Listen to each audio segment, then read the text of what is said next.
ربي يسعد لي كل أوقاتكن.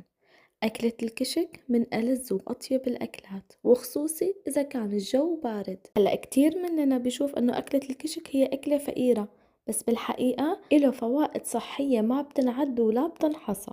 بيعزز صحة العظام وبناء العضلات وتحسين عملية الهضم وتنظيم سكر الدم، وبيقوي المناعة وبيدعم الأعصاب لأنه بيحتوي على مضادات أكسدة ومجموعة فيتامينات ب، وبالإضافة للمغنيسيوم يلي بينظم عملية الجهاز العصبي. عن جد بدكن أكتر من هيك فوائد؟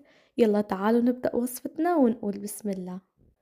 بالبداية حطيت زيت نباتي وقليت فيه بصلة ناعمة، وبس احمرت البصلة ودبلت رح سقط فوقهم مكعبات البطاطا وحضيف عليهم 3 كاسات مي، وبتركن يغلوا لحتى تستوي البطاطا تماما. أنا عندي هون صحن مفركة بطاطا زايد عندي من قبل بنهار، وهي الطبخة تقريبا نفس الشي بتتساوى. بقلي بصلة بشوية زيت وبضيف البطاطا فوق البصلة وبتركها لحتى تستوي، وبضيف ماجي وفلفل أسود.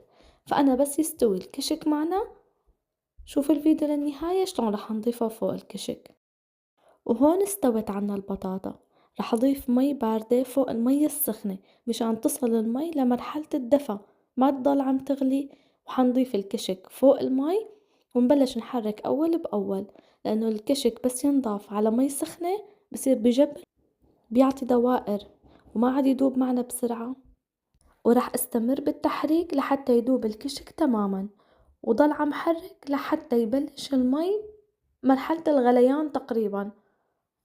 بس تبلش المي تغلي هون بوقف تحريك والكشك بيمسك مع المي.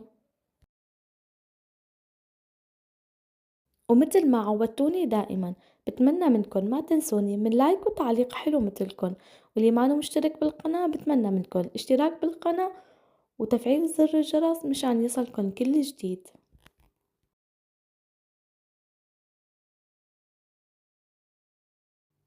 ومثل ما نكون شايفين تماما هون الكشك كمش مع المي وصار شوربة بتشهي القلب، والبطاطا مستوية.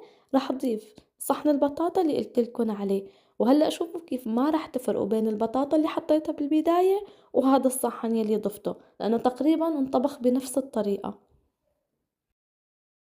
هيك بنكون حافظنا على نعمة رب العالمين وما هدرنا أكل وطلعنا بطبخة خرافية.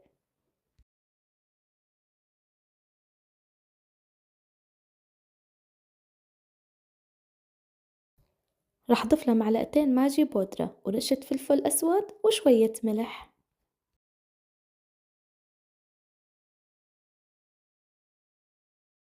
والنكهة الأساسية اللي بتعطيها الطعم الطيبة معلقة نعناع يابس.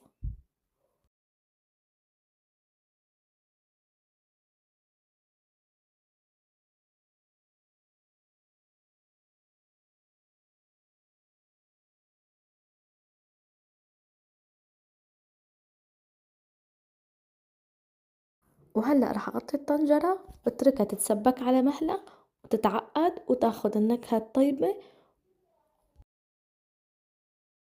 شايفين ما شاء الله اللون والسماكة بتطير العقل. عن جد بتمنى منكم تجربوها وتعطوني رأيكم. هذا الكشك السوري بيتمون بكل بيت سوري مثله مثل البازاليا والفول والمقدوس. عن جد من أشهى وألذ الأكلات السورية.